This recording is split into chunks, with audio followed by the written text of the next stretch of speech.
नमस्कार दोस्तों, yoga tuber YouTube channel में आप सभी का स्वागत है। आज की इस वीडियो में हम जानेंगे कि सर्वाइकल स्पॉन्डिलाइटिस क्या होता है, उसके कौन कौन से लक्षण होते हैं, कौन कौन से कारण होते हैं। साथ ही इस वीडियो में हम यह भी जानेंगे कि सर्वाइकल स्पॉन्डिलाइटिस को हम योगाभ्यास, एक्यूप्रेशर और कलर थेरेपी के माध्यम से किस प्रकार से दूर कर सकते हैं। तो चलिए वीडियो चालू करते हैं। सबसे पहले हम जानते हैं कि सर्वाइकल स्पॉन्डिलाइटिस क्या होता है। सर्वाइकल स्पॉन्डिलाइटिस हमारे गर्दन की हड्डियों से संबंधित एक समस्याएं होती हैं। एक वयस्क व्यक्ति में जो रीढ़ की हड्डी होती है वो 26 छोटे छोटे डिस्क से मिलकर बना होता है। वहीं जब बच्चों में देखते हैं तो ये डिस्क 33 होती है। तो जब हमारे सर्वाइकल रीजन में 7 डिस्क होते हैं, उसमें बढ़ती उम्र के कारण या फिर चोट लगने के कारण या फिर घर्षण के कारण इन हड्डियों में स्वेलिंग आ जाता है, तो हमें गर्दन के हिस्सों में दर्द महसूस होता है, अकड़न महसूस होता है, कड़ापन महसूस होता है। इसको ही हम सर्वाइकल स्पॉन्डिलाइटिस कहते हैं। तो चलिए जानते हैं इसके कौन कौन से लक्षण होते हैं। सर्वाइकल स्पॉन्डिलाइटिस में हमें अपनी गर्दन को घुमाने में या फिर हिलाने डुलाने में दर्द का एहसास होता है, जकड़न महसूस होता है, सिर भारी भारी लगता है। इसके अलावा हमें सिर के पिछले हिस्से में दर्द महसूस होता है, आंखों के सामने अंधेरापन आने लगता है, अंधेरा छा जाता है, या फिर कभी कभी चक्कर आना और सिर दर्द जैसे लक्षण भी हमें देखने को मिलता है। इसके अलावा हमारे कंधों में, हमारे बाहों में और बाहों से होकर चलते हुए ये जो दर्द होता है वो पूरे हाथों तक आ जाता है। कभी कभी हाथों में सूनापन भी महसूस होने लगता है। इसके अलावा यदि हम हाथों को ऊपर उठाते हैं इस प्रकार तो कंधों में दर्द रहता है, साथ ही हाथ पूरी तरीके से सुन्न महसूस होता है।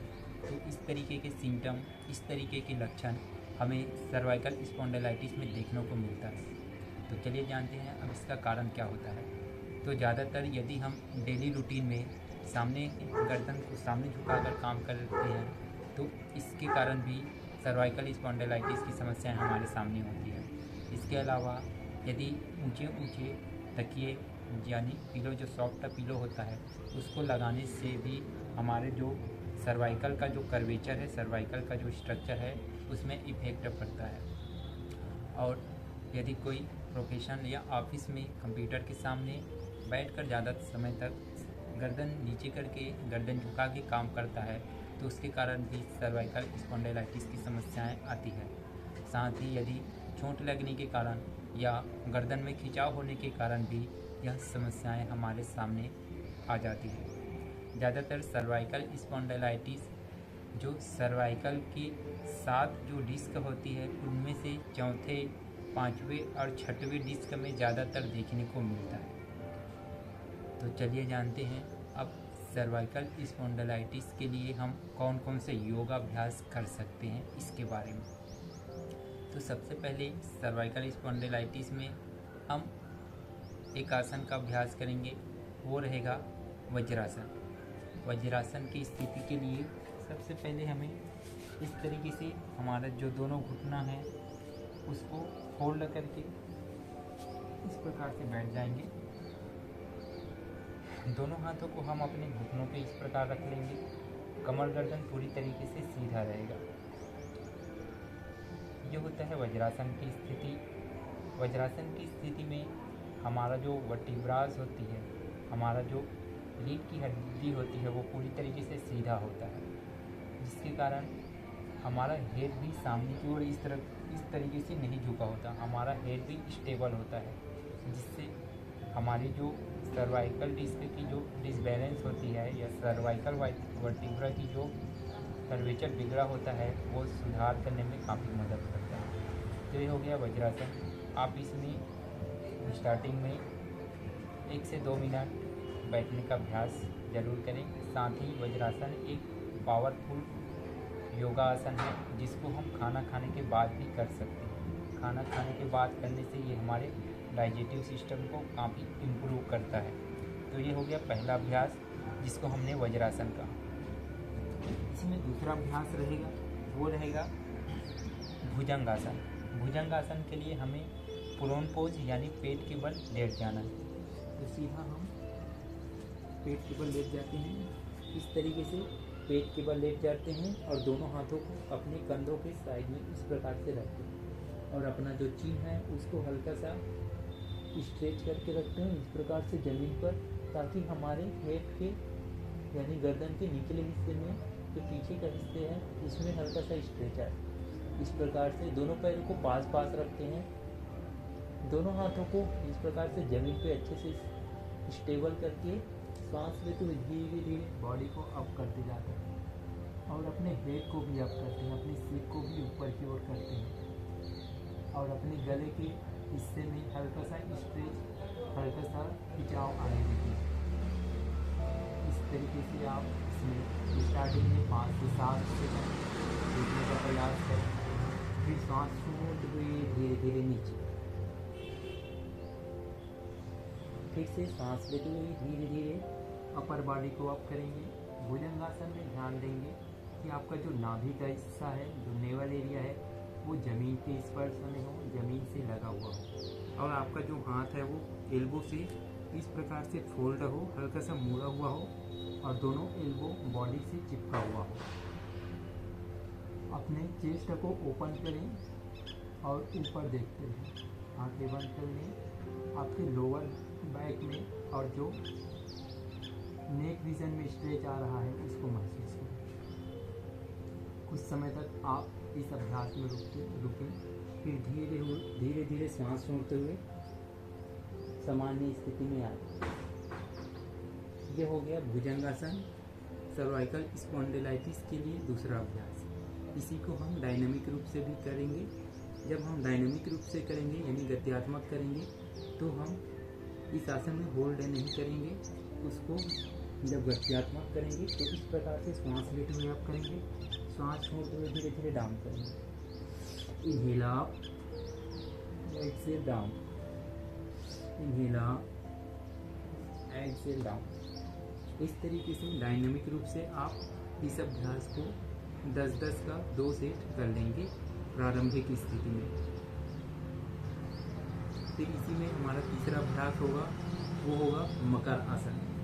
मकर आसन के लिए हम दोनों हाथों को इस प्रकार से कपनुमा बनाकर अपनी चिन पे यानी अपनी रुड्डी पे रखते हैं और दोनों जो एल्बो हैं उसको इस तरीके से ज़मीन पर, फ्लोर पर अच्छे से रख देते हैं। इसमें ध्यान देंगे जब हम एल्बो को एक दूसरे से थोड़ा सा दूर करते हैं इस प्रकार से, तो दूर करके जब हाथों को इस प्रकार से चिन पे रखते हैं, रुड्डी पे रखते हैं, तो ज़्यादातर स्ट्रेच हमारे गर्दन हिस्से में आता है यानी सर्वाइकल रीजन में आता है। और जब हम दोनों एल्बो को इस प्रकार से पास पास रख के इस अभ्यास को करते हैं तो हमारा पूरा स्ट्रेच लोअर बैक में आता है यानी लंबर रीजन में आता है, जो बैक पेन में रिलीफ देता है। तो अभी हम सर्वाइकल स्पॉन्डिलाइटिस के लिए हम इस अभ्यास को कर रहे हैं। तो दोनों एल्बो को, दोनों कोहनियों को हल्का सा दूर करेंगे शोल्डर लेवल में, दोनों हाथों हथेलियों को इस प्रकार से जोड़ेंगे और अपने चिन पे रखेंगे और हेड को ऊपर करेंगे। कुछ समय तक इस तरीके से होल्ड करेंगे, 5 से 7 काउंट तक होल्ड करें। फिर धीरे धीरे होल्डिंग को बढ़ाते हुए 30 सेकंड से 1 मिनट तक रुकने का प्रयास करेंगे मकर आसन की स्थिति में। ये भी सर्वाइकल स्पॉन्डिलाइटिस में आपको रिलीफ देता है, काफ़ी आराम देता है। तो ये था हमारा सर्वाइकल स्पॉन्डिलाइटिस के लिए तीसरा अभ्यास। फिर धीरे से इस प्रकार से सीधा लेट जाएंगे और बॉडी को रिलैक्स करेंगे, बॉडी को शांत करेंगे। हमारा जो चौथा अभ्यास है वो रहेगा सर्पासन। इसके लिए दोनों हाथों को इस प्रकार कमर की साइड में रखेंगे, दोनों हाथ पास पास, दोनों पैरों को पास पास रखेंगे और अपना चिन को सामने हल्का सा ज़मीन पे स्ट्रेच करके रखेंगे ताकि गर्दन के पिछले हिस्से में हल्का सा खिंचाव आए। ये हमारा बेस पोजीशन प्रारंभिक स्थिति हो गया। यहीं से सांस लेते हुए अपने हेड को, अपने सिर को, दोनों कंधों को और पीछे हाथों को ऊपर उठाएंगे इनहेल करते हुए मैक्सिमम जहाँ तक आप ऊपर उठा सकते हैं ऊपर उठाएंगे और सामने रखेंगे। फिर सांस छोड़ते हुए धीरे धीरे नीचे डायनामिक रूप से करेंगे। तो सांस लेते हुए धीरे धीरे अपर पार्ट को, शोल्डर को, दोनों हाथों को और अपने हेड को ऊपर उठाते जाएं। सांस छोड़ते हुए धीरे धीरे नीचे। इनहेल आप, सांस लेते हुए ऊपर, सांस छोड़ते हुए धीरे धीरे नीचे। इस तरीके से डायनेमिक रूप से इस अभ्यास को करेंगे तो 10 बार अप एंड डाउन करेंगे। और जब इसको होल्ड करेंगे तो 5 से 10 सेकंड तक होल्ड करने का अभ्यास करेंगे। चलिए होल्डर के साथ करते हैं इसी को। इस प्रकार से प्रारंभिक स्थिति में आ जाएंगे। सांस लेते हुए धीरे धीरे अपने अपर बॉडी को, अपने सिर को, दोनों कंधों को, दोनों हाथों को ऊपर उठाएंगे और ऊपर सीलिंग की ओर या आसमान की ओर देखते रहेंगे। जितनी देर तक आप बिना कष्ट करके इस पोजीशन में रुक सकते हैं, रुकने का प्रयास करें। 1 2। जब आप इस पोजीशन में रुकेंगे तो सांसों को शरीर के भीतर रोक के रखने का प्रयास करेंगे। 3 4 एंड 5। धीरे से सांस छोड़ते हुए नीचे आ जाएंगे प्रारंभिक स्थिति में। ये था सर्वाइकल स्पॉन्डिलाइटिस के लिए चौथा अभ्यास, सर्पासन। इसी में हम पांचवा अभ्यास करेंगे सर्वाइकल स्पॉन्डिलाइटिस के लिए, वो रहेगा धनुरासन। धनुरासन का अभ्यास करेंगे। तो धनुरासन के लिए फिर से इसी प्रकार से लेट जाएंगे। दोनों पैरों को अपने घुटनों से फोल्ड करके ऊपर की ओर लाएंगे और दोनों हाथों से दोनों पैरों के एंकल को इस प्रकार से अच्छे से पकड़ेंगे। यानी राइट हैंड से राइट एंकल को पकड़ें, लेफ्ट हैंड से लेफ्ट एंकल को पकड़ें। फिर सांस लेते हुए अपने अपर बॉडी को यानी सिर को, दोनों शोल्डर को अप करेंगे और पीछे पैरों को भी पीछे की ओर तानेंगे और हाथों से पैरों को अपनी ओर खींचने का प्रयास करेंगे। सांस लेते हुए आप ऊपर सीलिंग की ओर देखने का प्रयास करेंगे, आसमान की ओर देखने का प्रयास करेंगे। फिर सांस छोड़ते हुए धीरे धीरे नीचे डायनामिक रूप से करेंगे। तो सांस लेते हुए इस प्रकार ऊपर उठते जाएंगे, पैरों को पीछे की ओर स्ट्रेच करेंगे और हाथों से पैरों को अपनी ओर खींचेंगे। यानी पैरों से अपोजिट फोर्स से करेंगे, हाथों से अपोजिट। अपर बॉडी अप, फिर भी अप। सांस छोड़ते हुए down, inhale up, exhale down. इस तरीके से डायनामिक रूप से 10 बार करेंगे और होल्ड करेंगे। तो कुछ समय तक सांसों को शरीर के भीतर रोकने का प्रयास करेंगे। इनहेल करते हुए आप एंड होल्ड 1 2 3 4 5। धीरे से सांस छोड़ते हुए डाउन।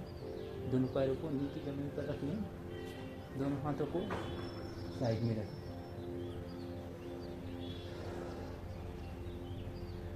ये था सर्वाइकल स्पॉन्डिलाइटिस के लिए हमारा पांचवा अभ्यास, जिसको हमने धनुरासन कहा। इसके बाद जो एक और आसन है जिसको हमने सरल भुजंग आसन कहते हैं, या भुजंग आसन का ही ये पार्ट है, लेकिन जो ज़्यादा बेंड नहीं कर सकते वो सरल भुजंग आसन को भी कर सकते हैं। इसमें भी सर्वाइकल स्पॉन्डिलाइटिस में काफ़ी रिलीफ मिलता है। सरल भुजंग आसन के लिए दोनों हाथों को, दोनों आर्म्स को अपने रिस्ट, अपने एल्बो से लेकर रिस्ट तक इस प्रकार से सामने रखेंगे। दोनों हैंड एक दूसरे के पैरेलल रहें, दोनों हैंड एक दूसरे के समानांतर रहें, इसका ध्यान रखेंगे। साथ ही जो हमारा जो शोल्डर है और जो एल्बो है वो एक सीधी लाइन में रहे, इसका ध्यान रखेंगे। और हमारा एल्बो से लेकर रिस्ट एक सीधी लाइन में हो, इसका ध्यान रखेंगे। इस तरीके से और धीरे से सांस लेते हुए अपने हेड को अप करेंगे, अपने सिर को ऊपर करेंगे, नेक रीजन में हल्का सा स्ट्रेच देंगे। जितना हो सके ऊपर सीलिंग की ओर देखने का प्रयास करें या आसमान की ओर देखने का प्रयास करें। अपनी क्षमता अनुसार आप इस स्थिति में कुछ समय तक रुक सकते हैं। फिर धीरे से सांस छोड़ते हुए डाउन हो जाएंगे, नीचे आ जाएंगे। ये था छठवां अभ्यास सर्वाइकल स्पॉन्डिलाइटिस के लिए। यही से हम कुछ और आसनों का अभ्यास करेंगे। सीटिंग आसन यानी बैठ कर किए जाने वाले आसन, ये भी सर्वाइकल स्पॉन्डिलाइटिस में काफ़ी फायदेमंद रहता है।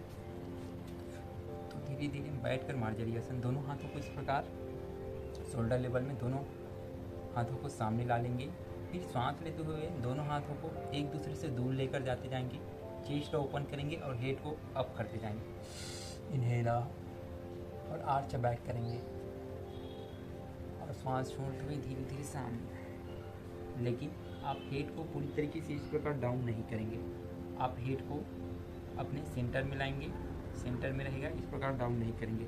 लेकिन जब सांस लेते हुए हाथों को पीछे लेकर जाएंगे तो अपने हेड को भी ऊपर की ओर स्ट्रेच करते जाएंगे और सांस छोड़ते हुए सामने। इस प्रकार करेंगे तो हमारे जो वर्टिब्रास है उसमें भी मूवमेंट होना चाहिए। जैसे हम मार्जरी आसन करते हैं वैसे ही इसमें हमारे स्पाइन में मूवमेंट होना चाहिए। Inhale, exhale, inhale, exhale. इस तरीके से आप इस अभ्यास को डायनामिक रूप से 10 बार कर सकते हैं। फिर इसी में सूक्ष्म व्यायाम होता है जो सर्वाइकल स्पॉन्डिलाइटिस के लिए काफ़ी फायदेमंद होता है। लेकिन यदि आपका सर्वाइकल स्पॉन्डिलाइटिस काफ़ी बढ़ा हुआ है और आप अपने गर्दन में बिल्कुल भी मूवमेंट नहीं कर पा रहे हैं तो आप आगे जो आसन बताया जा रहा है उसको आप नहीं करेंगे, उसको आप पूरी तरीके से निषेध करेंगे। लेकिन जो प्रारंभिक स्थिति में है, जिनका अभी अभी सर्वाइकल स्पॉन्डिलाइटिस की बीमारी शुरू हुआ है, वो इस अभ्यास को करेंगे तो काफ़ी फ़ायदा मिलेगा। अपने चिन को चेस्ट से टक करके रखेंगे, कमर गर्दन को सीधा करेंगे, दोनों हाथ इस प्रकार घुटनों पर रख लेंगे। फिर यही से सांस लेते हुए धीरे धीरे अपने सिर को ऊपर की ओर लेकर जाएंगे, सांस छोड़ते हुए धीरे धीरे नीचे, सांस लेते हुए धीरे धीरे ऊपर, मैक्सिमम ऊपर लेकर जाते जाएं और अपने गर्दन में आ रहे स्ट्रेच को महसूस करें। सांस छोड़ते हुए धीरे धीरे नीचे। इस तरीके से आप नेक अप एंड डाउन करेंगे, 7 बार करेंगे। सांस लेते हुए हेड को ऊपर, सांस छोड़ते हुए नीचे। लेकिन जब सर्वाइकल की प्रॉब्लम हो तो आप हेड को पूरी तरीके से इस प्रकार नीचे लाने से बचेंगे। आप हेड को सेंटर में ही लाएंगे, इस प्रकार से सेंटर में। फिर सांस लेते हुए अप करेंगे, सांस छोड़ते हुए सेंटर। तो इसको आप 5 से 7 बार करेंगे अप एंड डाउन। फिर यहीं से आप अपने हेड को लेफ्ट और राइट साइड ट्विस्ट करेंगे। ये हो गया बेस पोजीशन। सांस लेंगे, सांस छोड़ते हुए धीरे धीरे अपने हेड को लेफ्ट साइड ट्विस्ट कीजिए और कोशिश करें कि आपका जो चिन है वो आपके शोल्डर के पैरेलल हो जाए। सांस लेते हुए सेंटर, फिर सांस छोड़ते हुए अपने हेड को राइट साइड ट्विस्ट कीजिए, फिर सांस लेते हुए सेंटर। इस तरीके से 5 बार लेफ्ट साइड, 5 बार राइट साइड आप अपने हेड को ट्विस्ट करेंगे। फिर इसी में हम अपने हेड को लेफ्ट और राइट साइड बेंड करेंगे। सांस लेंगे, सांस छोड़ते हुए धीरे धीरे अपने हेड को लेफ्ट साइड बेंड करेंगे और जहाँ तक संभव हो अपने ईयर को अपने शोल्डर से टच करने का प्रयास करेंगे। जहाँ तक संभव हो वहाँ तक करेंगे। बॉडी में एक्स्ट्रा प्रेशर, एक्स्ट्रा स्ट्रेस बिल्कुल भी नहीं डालेंगे। सांस लेंगे, सांस छोड़ते हुए धीरे धीरे अपने हेड को राइट साइड बेंड करेंगे। इस तरीके से आप इसको भी 5 बार लेफ्ट साइड, 5 बार राइट साइड करेंगे। फिर इसी में पूरा 360 डिग्री रोटेट करेंगे। अपने चिन को चेस्ट से लगाएंगे, सांस लेते हुए धीरे धीरे ऊपर की ओर रोटेट करेंगे, सांस छोड़ते हुए धीरे धीरे नीचे। इनहेल अप, एक्सेल करते हुए डाउन। 3 बार आप क्लॉकवाइज रोटेट करेंगे, 3 बार एंटी क्लॉकवाइज। सांस लेते हुए धीरे धीरे ऊपर, सांस छोड़ते हुए धीरे धीरे नीचे। Inhale up, exhale down 2। ये नेक मूवमेंट्स काफ़ी फायदेमंद रहेगा यदि सर्वाइकल स्पॉन्डिलाइटिस प्रारंभिक अवस्था में हो। लेकिन बढ़ा हुआ है तो आप ये जो 4 अभ्यास बताए हैं उसको बिल्कुल भी नहीं करेंगे, पूरी तरीके से इग्नोर करेंगे। फिर इसी में हम अपने जो शोल्डर फ्रोजन रहता है, उस जो सर्वाइकल के कारण कई बार हमारा जो शोल्डर होता है वो पूरी तरीके से जकड़ा हुआ रहता है, तो उसके लिए भी हम अभ्यास करेंगे। तो उसके लिए पहले राइट हैंड से करते हैं। राइट हैंड से राइट शोल्डर को इस प्रकार टच करेंगे, लेफ्ट हैंड से राइट एल्बो को इस प्रकार पकड़ेंगे। फिर सांस लेते हुए धीरे धीरे अपने राइट हैंड को इस प्रकार मैक्सिमम ऊपर की ओर लेकर जाएंगे और सांस छोड़ते हुए धीरे धीरे नीचे की ओर लेकर आएंगे। सांस लेते हुए ऊपर की ओर घुमाएंगे, सांस छोड़ते हुए धीरे धीरे नीचे। इस तरीके से आप इसको 5 बार क्लॉकवाइज, 5 बार एंटी क्लॉकवाइज। 5 बार उल्टा, सांस लेते हुए धीरे धीरे ऊपर, सांस छोड़ते हुए धीरे धीरे नीचे। इस तरीके से राइट हैंड से 5 बार क्लॉकवाइज, 5 बार एंटी क्लॉकवाइज करेंगे। उसी प्रकार से लेफ्ट हैंड से भी इस प्रकार से सांस लेते हुए ऊपर, सांस छोड़ते हुए नीचे, सांस लेते हुए ऊपर, सांस छोड़ते हुए धीरे धीरे नीचे। इस तरीके से आप दोनों हैंड से शोल्डर रोटेशन करेंगे। तो ये थे कुछ अभ्यास सर्वाइकल स्पॉन्डिलाइटिस के लिए। अब हम जानते हैं कि इसमें हम कौन कौन से प्राणायाम कर सकते हैं। तो सर्वाइकल स्पॉन्डिलाइटिस के लिए मुख्य रूप से भस्त्रिका प्राणायाम काफ़ी फायदेमंद होता है और उज्जाई प्राणायाम। तो पहले देखते हैं भस्त्रिका प्राणायाम। भस्त्रिका प्राणायाम के लिए दोनों हाथों को इस प्रकार कोहनी से फोल्ड करके अपने बॉडी के पास रखेंगे। दोनों हाथ शोल्डर के साइड में रहें, शोल्डर के सामने।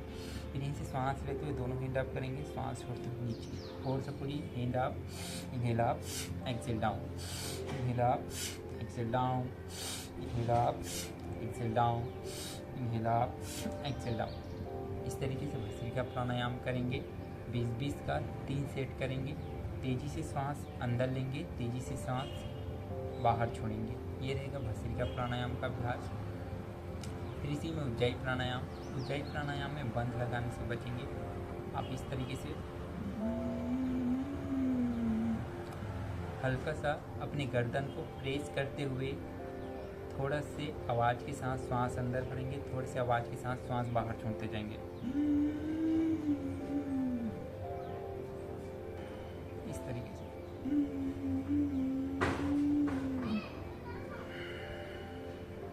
तरीके से उज्जाई प्राणायाम भी सर्वाइकल के लिए काफ़ी फायदेमंद है। इसके बाद जो अगला प्राणायाम होगा वो होगा सूर्यभेदी प्राणायाम। सूर्यभेदी प्राणायाम जिस प्रकार सूर्य उष्मा के लिए जाना जाता है, अपनी गर्माहट के लिए जाना जाता है, वैसे ही सूर्यभेदी भी अपनी गर्माहट के लिए जाना जाता है। सूर्यभेदी प्राणायाम शरीर में गर्मी लाता है, गर्मी लाता है, शरीर में ऊर्जा को बढ़ाता है। उसके लिए हम अपने राइट हैंड के अपने रिंग फिंगर से लेफ्ट नॉस्ट्रल को इस प्रकार से बंद रखेंगे। फिर धीरे धीरे राइट नॉस्ट्रल से सांस अंदर भरते जाएंगे। फिर धीरे से राइट नॉस्ट्रल को थंब से बंद करते हुए पूरा सांस लेफ्ट नॉस्ट्रल से बाहर छोड़ेंगे। फिर से राइट नॉस्ट्रल से सांस अंदर, लेफ्ट नॉस्ट्रल से सांस बाहर, राइट नॉस्ट्रल से सांस अंदर, लेफ्ट नॉस्ट्रल से सांस बाहर। यानी राइट नॉस्ट्रल से सांस अंदर लेते जाएंगे, लेफ्ट नॉस्ट्रल से सांस बाहर छोड़ते जाएंगे। इसको भी आप स्टार्टिंग में 12 से 15 ब्रीदिंग तक करेंगे। तो सूर्यभेदी प्राणायाम, भस्त्रिका प्राणायाम, उज्जाई प्राणायाम और नाड़ी शोधन प्राणायाम यानी अल्टरनेट नॉस्ट्रल ब्रीदिंग, ये 4 प्राणायाम उज्जाई सर्वाइकल स्पॉन्डिलाइटिस के लिए काफ़ी फायदेमंद है। तो चलिए अब जानते हैं कि सर्वाइकल स्पॉन्डिलाइटिस के लिए एक्यूप्रेशर पॉइंट कौन सा होता है। तो हमारा जो ये हैंड है, चाहे राइट हैंड हो या लेफ्ट हैंड हो, यदि हम अपने हाथों की तुलना अपने बॉडी से करते हैं तो हाथों की आकृति हमारी बॉडी के समान ही है। तो इस प्रकार से यदि हम हाथों को सामने करके दिखाएं तो जो ये मिडिल फिंगर है और ये जो रिंग फिंगर है, ये दोनों पैर के समान है। और उसी प्रकार से जो हमारा तर्जनी है यानी इंडेक्स फिंगर और जो स्मॉल फिंगर है, ये दोनों हमारे हाथों को रिप्रेजेंट करता है। और बचा जो थंब यानी जो अंगूठा है वो हमारे अपर पार्ट, बॉडी के अपर पार्ट यानी सिर को रिप्रेजेंट करता है। तो सर्वाइकल क्योंकि हमारे सिर के हिस्से में आता है, हमारे ऊपरी हिस्से में आता है, तो देखिए जो अंगूठा का जो पहला फोल्डर है, पहला जॉइंट है, पहला जॉइंट के ऊपर वाला हमारा पूरा हेड हो गया। फिर ये जो पहले जॉइंट से लेकर जो अंगूठे से नीचे की ओर जाता है वो वाला रीजन सर्वाइकल का होता है। तो जब हम इसमें इस प्रकार से प्रेशर देते हैं और रिलीव करते हैं, प्रेशर देते हैं, रिलीव करते हैं, प्रेशर देते हैं, रिलीज़ करते हैं, तो हमें सर्वाइकल के प्रॉब्लम में काफ़ी रिलीफ मिलता है। क्योंकि ये वाला पार्ट, ये वाला जो पोर्शन है अंगूठे का पिछले हिस्से का, ये वाला हिस्सा, ये हमारे सर्वाइकल स्पॉन्डिलाइटिस के कॉरेस्पॉन्डिंग होता है। ये हमारे सर्वाइकल स्पॉन्डिलाइटिस को, सर्वाइकल रीजन को रिप्रेजेंट करता है। तो इस प्रकार इसको प्रेस करें, इस प्रकार रिलीव करें, प्रेस करें, रिलीव करें, तो ये हमें सर्वाइकल से सर्वाइकल स्पॉन्डिलाइटिस से काफ़ी रिलीफ देता है। तो आप इस प्रकार अंगूठे के पिछले हिस्से को पहले जॉइंट से लेकर पिछले हिस्से को इस प्रकार प्रेस कीजिए, इस प्रकार छोड़िए, प्रेस कीजिए, छोड़िए, फिर या फिर 10 मिनट तक इस प्रकार प्रेस करके रखिए, फिर धीरे से रिलीफ कीजिए, फिर से प्रेस कीजिए, फिर से रिलीफ कीजिए। तो ये काफ़ी फायदेमंद रहेगा सर्वाइकल स्पॉन्डिलाइटिस के लिए। एक्यूप्रेशर पॉइंट बताने के बाद अब जानते हैं कि कलर थेरेपी किस प्रकार करेंगे। तो जो स्केच पेन आता है, वाटर स्केच पेन, उसका यूज़ करते हुए जो नीले कलर का स्केच पेन होगा उसको ये जो सर्वाइकल रीजन है उसमें लगाएंगे तो वो सर्वाइकल स्पॉन्डिलाइटिस में रिलीफ देगा। तो यहाँ पे नीले स्केच पेन को लगाएंगे 5 से 8 घंटे तक, तो वो काफ़ी रिलीफ देता है। तो ये होता है वो सर्वाइकल का रीज़न होता है। इसमें प्रेस करने से और इस पर आसमानी नीला रंग लगाने से सर्वाइकल स्पॉन्डिलाइटिस में रिलीफ मिलता है। तो दोस्तों, आज का यह वीडियो उम्मीद है आप सबको पसंद आएगा। आप इसमें दिए जा रहे योगाभ्यास, प्राणायाम और जो एक्यूप्रेशर और कलर थेरेपी है उसको यूज़ कीजिए। आपको सर्वाइकल स्पॉन्डिलाइटिस की समस्या में बहुत जल्दी रिलीफ मिलेगा, बहुत जल्दी आराम मिलेगा। आज की इस वीडियो में इतना ही, मिलते हैं नेक्स्ट वीडियो में। जय हिंद।